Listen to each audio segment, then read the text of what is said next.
Good morning, dear students. Hope all of you are doing good. Welcome to this class today. Yes, after the holiday. Hope you enjoyed your holiday yesterday. So in the last class we had done about the tsunami and everything is over in that, and I hope you have sent me the homework. If you have not yet sent me, please send me as soon as possible. Today we'll be starting a new lesson called the Geography lesson. It's a poem by Zulfikar Ghosh. Okay, I'll be sending you some photographs of his. Have a look and see how he looks like. Okay, so this poem, the Geography lesson, is by Zulfikar Ghosh. Now the objectives of this poem is to read a poem to understand as usual, then to identify new words, vocabulary, whatever is new to you, you identify them, you find them out. Okay. Then also another very important objective of this lesson or of this poem is to understand the similarities. Similarities mean the same things, and the differences, similarities and the differences between physical and cultural geography. Physical as in the length, the breadth of the world, and cultural means how different each area is, their cultures, their traditions. Okay, that is the objective, one of the objectives of this poem.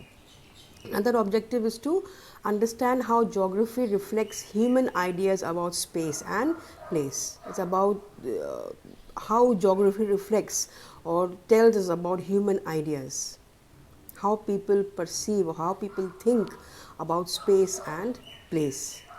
This is another objective of this poem. Okay, so this poem is about how Zulfikar Ghosh, once he was going in a jet plane, and how he perceives or how he sees the earth from above. As he goes higher to this level, then he goes higher, and then he goes and again even more higher. And from there how he sees the earth and how he concludes the poem. Okay, today we'll be doing only first paragraph of the poem. I don't want to make it very long. Yes. And so only one paragraph. Something about Zulfikar Ghosh. Zulfikar Ghosh was a Pakistani American novelist, poet and essayist. Pakistani American. What is the meaning of Pakistani American? He was Pakistani, but he has the citizenship of America. Right? He's brought up in America, so he has got the citizenship. He is a citizen of America as well. So he's a novelist, a person who writes books, a person who writes novels.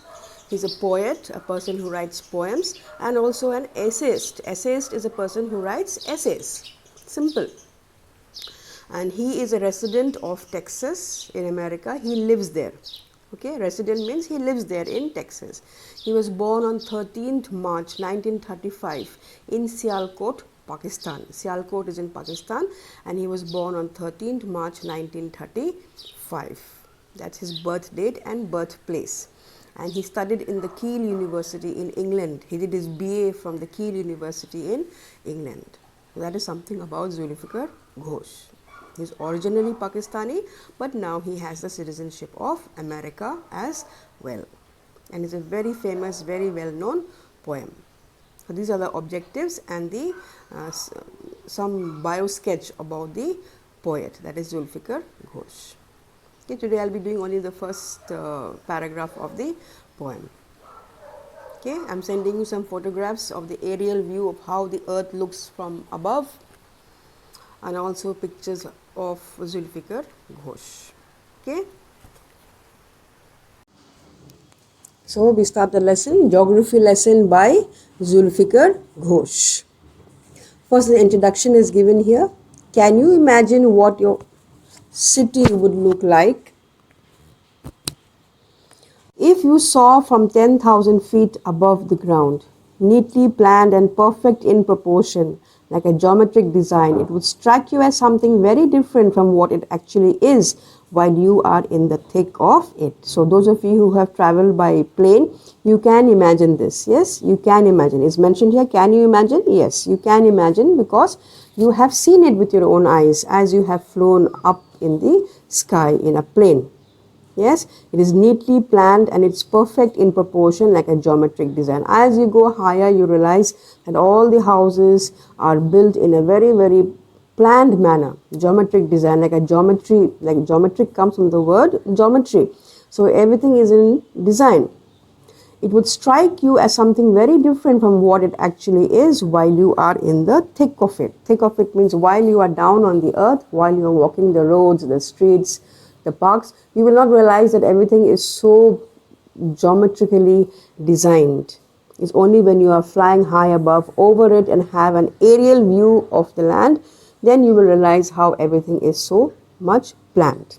Now here is a poet's description of just a view of the city and some questions that come to his mind. So once it so happened that this Zulfikar Ghosh, the poet, he went on a journey, he went on a flight, and as he was flying and as he looked down maybe from his window, some questions came to his mind. Yes, being a poet, you're always looking for content. So as he was flying, some questions came to his mind, and that he penned down in the form of this poem.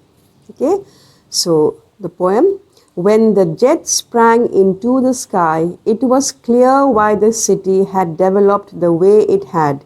Seeing it scaled 6 inches to the mile, there seemed an inevitability about what on ground had looked haphazard, unplanned and without style, when the jet sprang into the sky. So you see how he begins the first paragraph with the line, when the jet sprang into the sky, and he also ends with this, when the jet sprang into the sky, the first paragraph.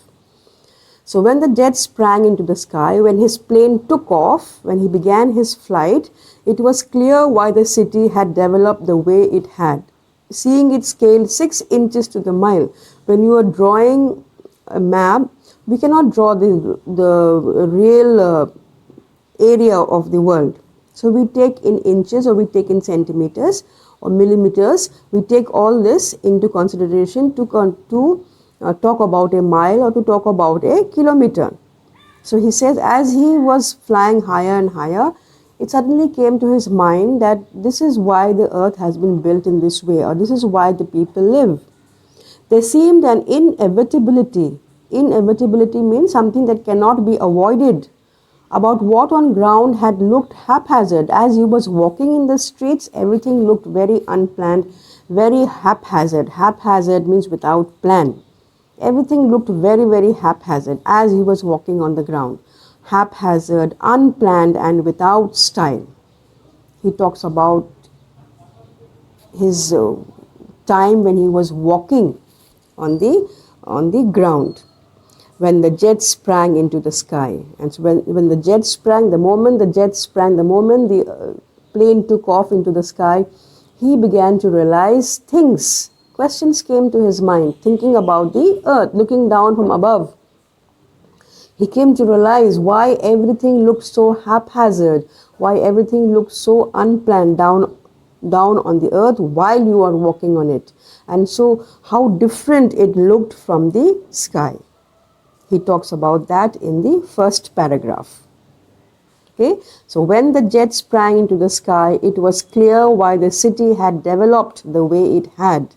Why there was development in the city, the way it had developed.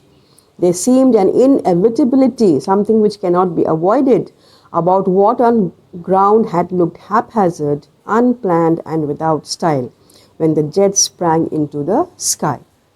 So from there he came to realize that the city grew as per its necessity. Whatever was necessary, people built their homes, people built their shops, people built their buildings. Whatever was necessary, they built. Yes, and did not grow as per planning, proper planning. They didn't plan properly. But all this changes as you look at it from above. Yes, it even looked 6 inches from a certain height, revealing its true structure. It looked different from the sky. So this is what he wants to tell us in the first paragraph. Okay, I hope it is clear. If you have any doubts, ask me. This is the first paragraph that we will do today. I am giving you some homework. Please find the meanings of those words from this paragraph, first paragraph only. Find the meanings and frame sentences with those words just from the first paragraph. Okay, bye.